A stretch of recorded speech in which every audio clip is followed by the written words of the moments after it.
Hello दोस्तों, आज मैं आपको सुनाने जा रही हूँ मुंशी प्रेमचंद द्वारा लिखी कहानी दो बैलों की कथा का दूसरा और अंतिम भाग। प्रातःकाल दोनों मित्र काजी हाउस में बंद कर दिए गए। दोनों मित्रों को जीवन में पहली बार ऐसा सभी का पड़ा कि सारा दिन बीत गया और खाने को एक दिन का भी ना मिला। समझ ही ना आता था ये कैसा स्वामी है, इससे तो गया फिर भी अच्छा था। यहाँ कई भैंसें थी, कई बकरियां, कई घोड़े, कई गधे, पर किसी के सामने चारा ना था। सब जमीन पर मुर्दों की तरह पड़े थे। कई तो इतने कमजोर हो गए थे कि खड़े भी ना हो सकते थे। सारा दिन दोनों मित्र फाटक की ओर टकटकी लगाए ताकते रहे, पर कोई चारा लेकर आता ना दिखाई दिया। तब दोनों ने दीवार की नमकीन मिट्टी चाटनी शुरू की, पर इससे क्या तृप्ति होती। रात को भी जब कुछ भोजन ना मिला तो हीरा के दिल में विद्रोह की ज्वाला दहक उठी। मोती से बोला, अब तो नहीं रहा जाता मोती। मोती ने सिर लटकाए हुए जवाब दिया, मुझे तो मालूम होता है प्राण निकल रहे हैं। इतनी जल्द हिम्मत ना हारो भाई, यहाँ से भागने का कोई उपाय निकालना चाहिए। आओ दीवार तोड़ डालें। मुझसे तो अब कुछ ना होगा। बस इसी बूते पर अकड़ते थे। सारी अकड़ निकल गई। बाड़े की दीवार कच्ची थी। हीरा मजबूत तो था ही। अपने नुकीले सींग दीवार में गढ़ा दिए और जोर मारा तो मिट्टी की एक चिप्पड़ निकल आया। फिर तो उसका साहस बढ़ा। उसने दौड़ दौड़ कर दीवार पर चोटें की और हर चोट में थोड़ी थोड़ी मिट्टी गिराने लगा। उसी समय काजी हाउस का चौकीदार लालटेन लेकर जानवरों की हाजिरी लेने आ निकला। हीरा का उजड़पन देखकर उसने उसे कई डंडे रसीद किए और मोटी सी रस्सी से बांध दिया। मोती ने पड़े पड़े कहा, आखिर मार खाई क्या मिला? अपने बूते भर जोर तो मार लिया। ऐसा जोर मारना किस काम का कि और बंधन में पड़ गए। जोर तो मारता ही जाऊंगा, चाहे कितने ही बंधन पड़ते जाएं। जान से हाथ धोना पड़ेगा। कुछ परवाह नहीं, यूं भी तो मरना ही है। सोचो, दीवार खुद जाती तो कितनी जानें बच जाती। कितने भाई यहाँ बंद हैं, किसी की देह में जान नहीं है। 2-4 दिन और यही हाल रहा तो सब मर जाएंगे। हाँ, ये बात तो है। अच्छा तो ये लो, फिर मैं भी जोर लगाता हूँ। मोती ने भी दीवार में उसी जगह सींग मारा। थोड़ी सी मिट्टी गिरी और हिम्मत बढ़ी। फिर तो वह दीवार में सींग लगाकर इस तरह जोर करने लगा मानो किसी प्रतिद्वंदी से लड़ रहा है। आखिर कोई 2 घंटे की जोर आजमाइश के बाद दीवार ऊपर से लगभग 1 हाथ गिर गई। उसने दूनी शक्ति से दूसरा धक्का मारा तो आधी दीवार गिर पड़ी। दीवार का गिरना था कि अधमरे से पड़े हुए सभी जानवर चेत उठे।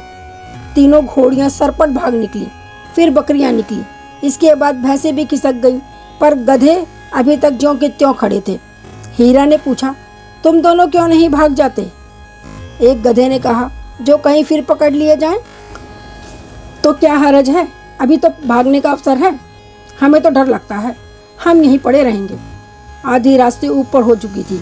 दोनों गधे अभी तक खड़े सोच रहे थे कि भागे या ना भागे, और मोती अपने मित्र की रस्सी तोड़ने में लगा हुआ था।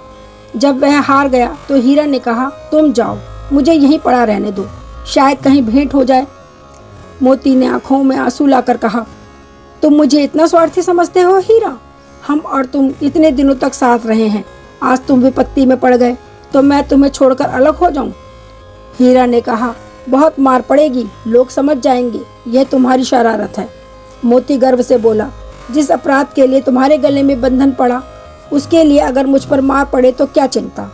इतना तो हो ही गया कि 9-10 प्राणियों की जान बच गई। वे सब तो आशीर्वाद देंगे। यह कहते हुए मोती ने दोनों गधों को सींगों से मार मार कर बाड़े के बाहर निकाला और तब अपने बंधु के पास आकर सो रहा।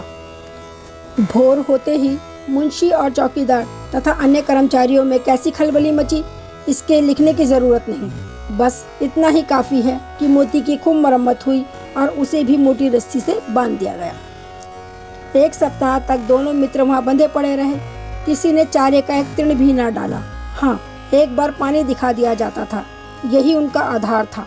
दोनों इतने दुर्बल हो गए थे कि उठा तक ना जाता था। ठठरियां निकल आई थी। एक दिन बाड़े के सामने डुग्गी बजने लगी और दोपहर होते होते वहां 50-60 आदमी जमा हो गए। तब दोनों मित्र निकाले गए और उनकी देखभाल होने लगी। लोग आ आकर उनकी सूरत देखते और मन फीका करके चले जाते। ऐसे मृतक बैलों को कौन खरीदेगा। सहसा एक दड़ियल आदमी, जिसकी आंखें लाल थी और मुद्रा अत्यंत कठोर, आया और दोनों मित्रों के कूलों में उंगली गूंथकर मुंशी जी से बातें करने लगा। उसका चेहरा देखकर अंतर्ज्ञान से दोनों मित्रों के दिल कांप उठे। वह कौन है और क्यों उन्हें टटोल रहा है, इस विषय में उन्हें कोई संदेह न हुआ। दोनों ने एक दूसरे को भीत नेत्रों से देखा और सिर झुका लिया। हीरा ने कहा, गया के घर से नाहक भागे, अब जान ना बचेगी। मोती ने अश्रद्धा के भाव से उत्तर दिया, कहते हैं भगवान सबके ऊपर दया करते हैं, उन्हें हमारे ऊपर क्यों दया नहीं आती। भगवान के लिए हमारा मरना जीना दोनों बराबर हैं। चलो अच्छा ही है, कुछ दिन उसके पास तो रहेंगे। एक बार भगवान ने उस लड़की के रूप में हमें बचाया, क्या अब ना बचाएंगे। यह आदमी छुरी चलाएगा, देख लेना। तो क्या चिंता है, मांस खाल ही सींग हड्डी सब किसी न किसी काम आ जाएंगी। नीलाम हो जाने के बाद दोनों मित्र उस दड़ियल के साथ चले। दोनों की बोटी बोटी कांप रही थी। बेचारे पाँव ना उठा सकते थे, पर भय के मारे गिरते पड़ते भागे जाते थे, क्योंकि वह जरा भी चाल धीमी हो जाने पर जोर से डंडा जमा देता था। राह में गाय बैलों का एक रेवड़ हरे हरे हार में चढ़ता नजर आया। सभी जानवर प्रसन्न थे, चिकने चपल, कोई उछलता था, कोई आनंद से बैठा पागुर करता था। कितना सुखी जीवन था इनका, पर कितने स्वार्थी हैं सब। किसी को चिंता नहीं कि इनके दो भाई बधिक के हाथ पड़े कैसे दुखी हैं। सहसा दोनों को ऐसा मालूम हुआ कि यह परिचित रहा है। हाँ, इसी रास्ते से गया उन्हें ले गया था। वही खेत, वही बाग, वही गांव मिलने लगे। प्रति क्षण उनकी चाल तेज होने लगी। सारी थकान, सारी दुर्बलता गायब हो गई। आह, यह लो, अपना ही हार आ गया। इसी कुएं पर हम पुर चलाने आया करते थे, यही कुआं है। मोती ने कहा, हमारा घर नगीच आ गया। हीरा बोला, भगवान की दया है, मैं तो अब घर भागता हूँ। यह जाने देगा, इसे मैं मार गिराता हूँ। नहीं नहीं, दौड़कर थान पर चलो, वहाँ से हम आगे ना जाएंगे। दोनों उन्मत्त होकर बछड़ों की भांति कुलेले करते हुए घर की ओर दौड़े। वह हमारा थान है। दोनों दौड़कर अपने थान पर आए और खड़े हो गए। दड़ियल भी पीछे पीछे दौड़ा चला आता था। झूरी द्वार पर बैठा धूप खा रहा था। बैलों को देखते ही दौड़ा और उन्हें बारी बारी से गले लगाने लगा। मित्रों की आंखों में आनंद के आंसू बहने लगे। एक झूरी का हाथ चाट रहा था। दड़ियल ने जाकर बैलों की रस्सियां पकड़ ली। झूरी ने कहा, मेरे बैल हैं। तुम्हारे बैल कैसे? मैं मवेशी खाने से नीलाम लिए आता हूँ। मैं तो समझता हूँ चुराए लिए आते हो। चुपके से चले जाओ, मेरे बैल हैं। मैं बेचूंगा तो बिकेंगे। किसी को मेरे बैल नीलाम करने का क्या अख्तियार है? जाकर थाने में रपट कर दूंगा। मेरे बैल हैं, इसका सबूत ये है कि ये मेरे द्वार पर खड़े हैं।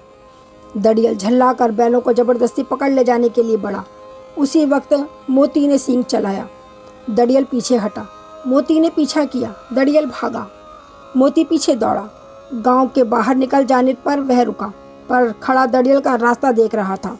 दड़ियल दूर खड़ा धमकियां दे रहा था, गालियां निकाल रहा था, पत्थर फेंक रहा था, और मोती विजय शूर की भांति उसका रास्ता रोक के खड़ा था। गांव के लोग ये तमाशा देख रहे थे और हंसते थे। जब दड़ियल हार कर चला गया तो मोती अकड़ता हुआ लौटा। हीरा ने कहा, मैं डर रहा था कि कहीं तुम गुस्से में आकर मार ना बैठो। अगर वह मुझे पकड़ता तो मैं बेमारे ना छोड़ता। अब ना आएगा, आएगा तो दूर से ही खबर लूँगा, देखूँ कैसे ले जाता है। जो गोली मरवा दे, मर जाऊँगा, और उसके काम तो ना आऊँगा।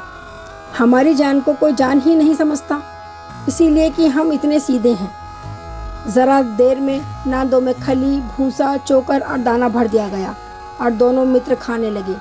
झूरी खड़ा दोनों को सहला रहा था और 20 लड़के तमाशा देख रहे थे। सारे गांव में उत्साह सा मालूम होता था। उसी समय मालकिन ने आकर दोनों के माथे चूम लिए। बस यहीं तक थी ये कहानी। यदि आपको ये कहानी पसंद आई तो इसे लाइक कीजिए और मेरे चैनल को सब्सक्राइब कीजिए। धन्यवाद।